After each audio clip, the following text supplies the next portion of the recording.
Hello revolutionaries, to another video, and this is the first day of school, not for just me but also my friend.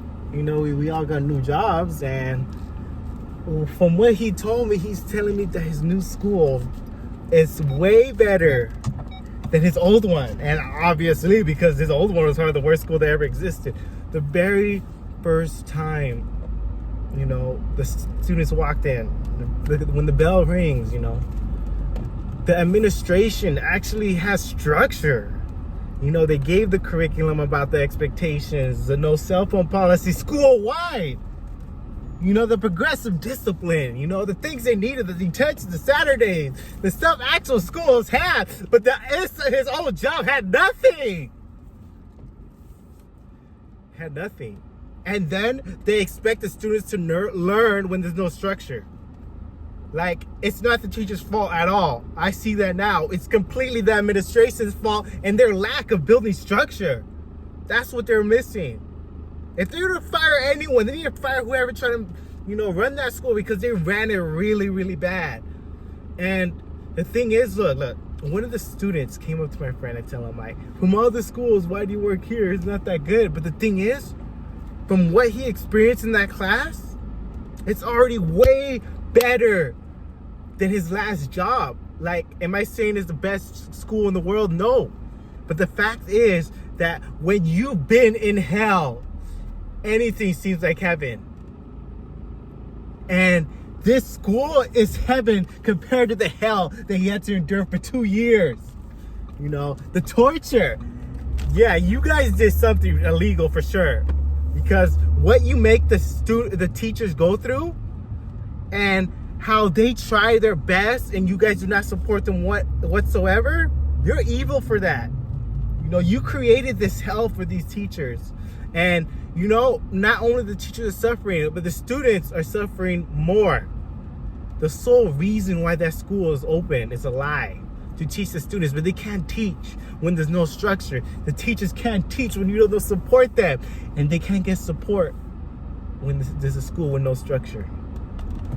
So that was our first day, and already I feel like, we feel like we could work there for years to come. Because what's weird? If you look at the website, they don't even have a staff directory like the old job. All they have is the administrators, And how do you have 4 administrators but can't even come up with a structure at all? Like, that school had zero structure.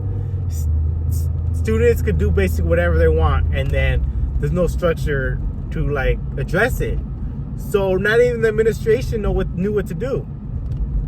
But this school, has the teachers' names, so that shows that you're expected to stay there. They want you to stay there.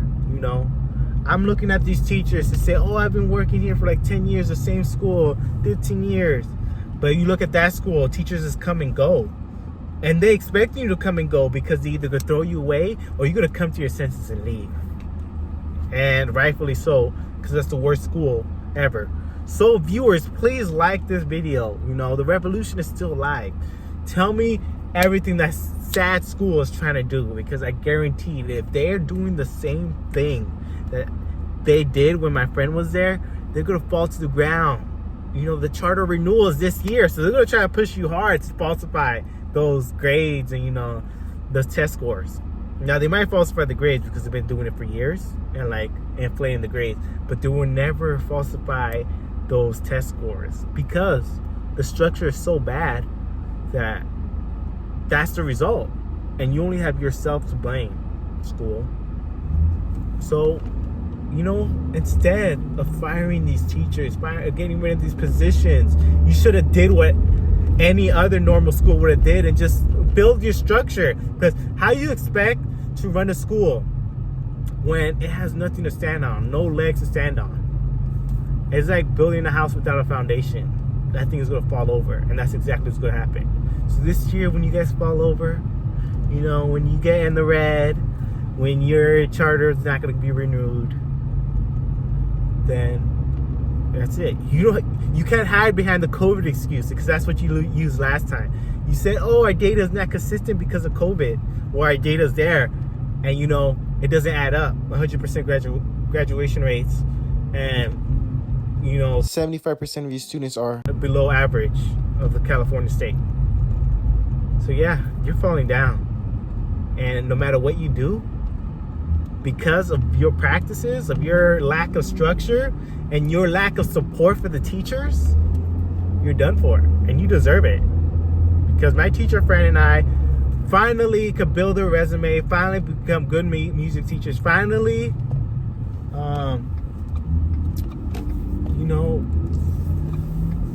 progress in their career. Because we deserve it. We work hard and we just want to move up. We don't want to get stuck in that worse and mediocre school that you guys, run or try to run, because whoever's running it is doing a terrible job. But yes, that was my video. That was our first day of school, and it's already way better than the other school. They have one thing that got me is the universal cell phone policy. The students are not allowed to use a cell phone the whole day, not even on lunch, not just in class, the whole day. And that made me so happy. And what made me so happy is how the administration backed it up. Not just, teachers had to focus it on themselves, but then you don't support the teachers. And how do you expect it to work? They're buffoons. The administrations are buffoons.